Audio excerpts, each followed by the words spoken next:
What's up, patrons? So you guys know that I was sick for a very long time, a couple of weeks basically. And during that time, one of the fucking craziest things that happened, I thought you guys might want to hear about because it's just entertaining. No real educational value, just funny, right? So, one of the things that happens, I've noticed a lot more lately, people telling me this, is when you have a fever, you have what they call fever dreams. I don't know if this was always the case and I just never heard about it or remembered them, but lately I've been hearing a lot about it. So I wasn't paying it any attention, but I had this awful fever. It was like in the low hundreds, but it was like the highest fever I've had since I was like 4. Okay. It's been like 40 years since I had a fever that was that bad. Okay.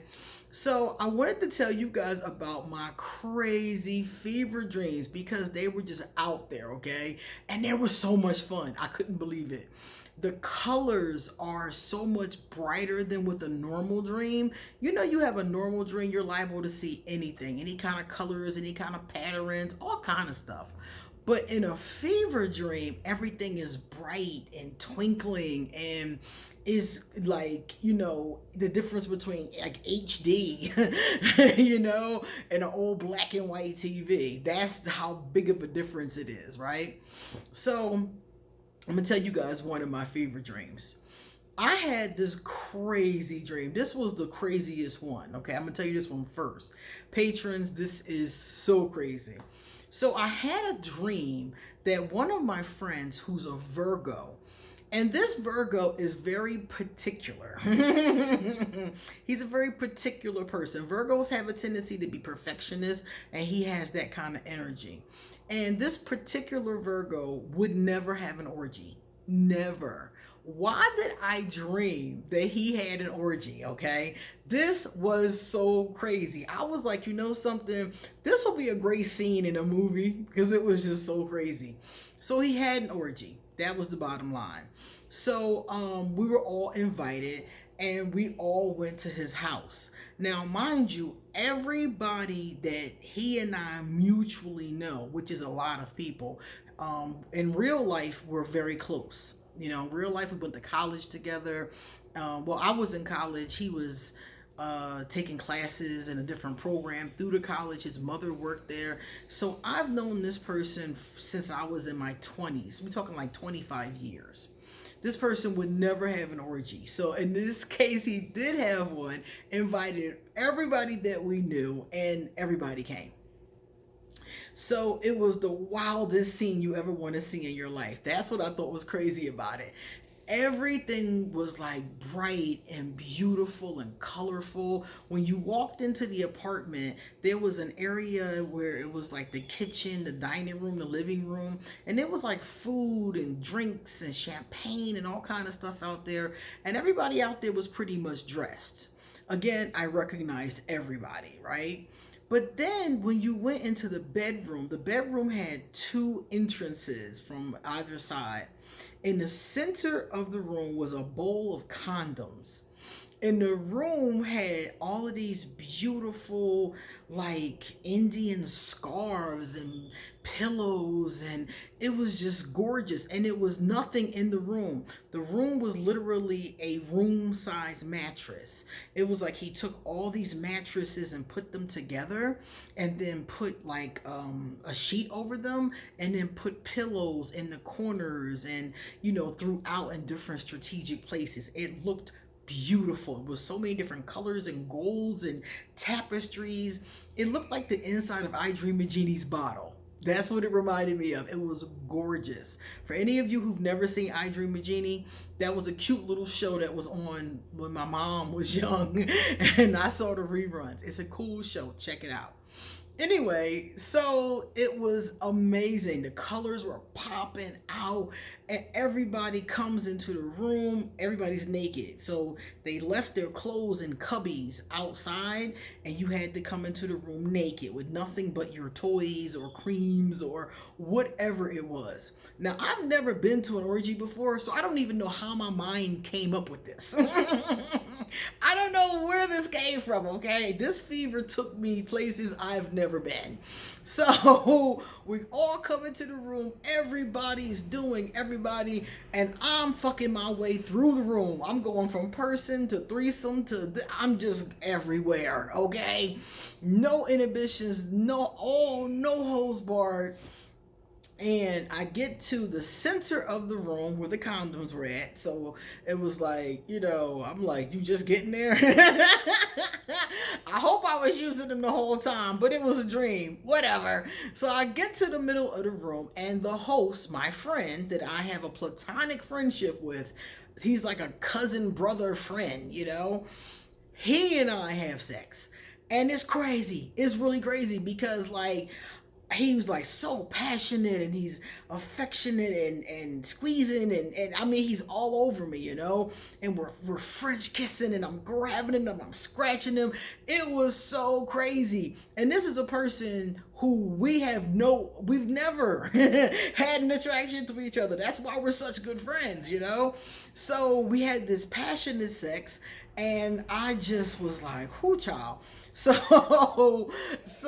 one of the people that we both mutually know is my Cancer ex, the male, the one that I talk about I used to talk about as I was going through my healing process, the one that has gotten demoted to a Cancer that I used to know. Well, the Cancer I used to know knows this person too, and he was there, but he and I were not intimate.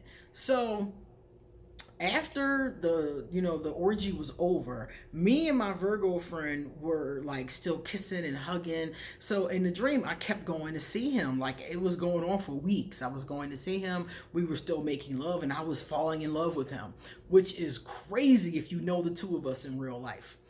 Anyway, so we're making love, we're being all passionate, and the Cancer found out about our love affair. So so the Cancer decides that he is going to take revenge. So me and my BFF in real life, he hates us both.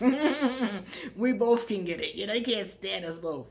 Anyway, so me and my BFF in real life in the dream were walking down the street. Now, me and the Virgo had been intimate. My BFF in real life is a Taurus. So I left his home in the dream to go with her. Now, mind you, everything is bright and vivid, and we're on if you from Philly, Wadsworth Avenue. And all, the lights are lit up like it is around Christmas time, the street lights, and we're walking down the street, and all of a sudden, somebody was looking at Facebook Live to my left, and I look over, and my Cancer ex is on Facebook Live saying, I want both of them bitches dead. Okay? Both of them. I'll give you $1 million. Whoever give me, he called it proof of death. I'll never forget that because I've never heard that term before. But he said, whoever gives me proof of death for both of them will get $1 million a piece. Now, that's how you know this is a dream. Because he ain't got $1 million to waste on something like that. I don't even think he got $300 to waste on something like that. But in the dream, that's what he said on Facebook Live. So, as soon as the person who had the phone looked up, he was like, yo, did them bitches go right there? So me and my BFF, the Taurus, started running. So we running down the street. Now, mind you, neither one of us is athletic. We're running down the street. We jumping over mailboxes. People are shooting at us, throwing rocks at us, throwing tomatoes at us, running, trying to tackle us. This dream was out of pocket, and we just sprinting, jumping over cars, running across highways. I mean, we are running. The hood tried to kill us. Okay? They're throwing tomatoes at us. I remember a big boulder hit me in the back. I mean, they shooting at us. They are trying to murk us, okay? Some kind of way we ran from Wadsworth Avenue all the way to the northeast. Now, for anybody who's not from Philadelphia, we're talking about a long way. Okay? It's a long ride, much less running. And we're not in shape, okay? So we managed to run all the way to the northeast from Wadsworth Avenue. And we got to an abandoned house and we hid there. So when we got to the abandoned house, the Virgo that I was, all infatuated with, called the police, told the cops what was going on, and got the cancer arrested. Okay? So once the cancer got arrested, they were like, "Oh, you guys can go home." And I'm like, "No, because the hood is still trying to kill us, So she and I made up a plan, and the last thing that happened was we went to some place. It looked like a train station, but there were airplanes there and trains. And she got a train in one direction, and I got an airplane and came to Costa Rica. So when I woke up from that dream, I woke up feeling like I was in love with my friend. That's how serious, that's how real it felt. I woke up like, oh my God, I gotta call him. Oh my God, I woke up like that. It was crazy. And then something in me was like, huh? Something in my brain, because at this time, this fever had me, y'all. I was coming in and out of consciousness. It was the craziest thing. And something in me was like, huh? You're not in love with him? Like, it just dawned on me. It was so crazy. So I woke up and I actually recorded the fever dream because I wanted to remember it because it was so wild. And I called my friend the Virgo, I called the Taurus, and I was like, yo, I gotta tell y'all what happened. And it was just such a crazy dream. And my heart, when I woke up, my heart was beating like I really had been running. Like in my dream, I must have been tugging and trying to get away. It was hysterical. But that was fever dream number 1. I'm also going to tell y'all about the other 2 that I had, but I'm going to stop here for now so that this video won't be, long as ever. But patrons, this is my first video back and I feel amazing. And for any of you that were in on helping me get better, that sent donations, that sent prayers, that sent positive energy, I just want to thank you. I want to thank you from the bottom of my heart, and I'm getting ready to do a video that thanks everybody, but since we're here and this is the first video, I wanted to say immediately to you, thank you. And much love from me, because I really was vulnerable. I was in a place I have never been in before. I've never been not able to take care of myself. I usually take care of myself and everybody else. So to not be able to work,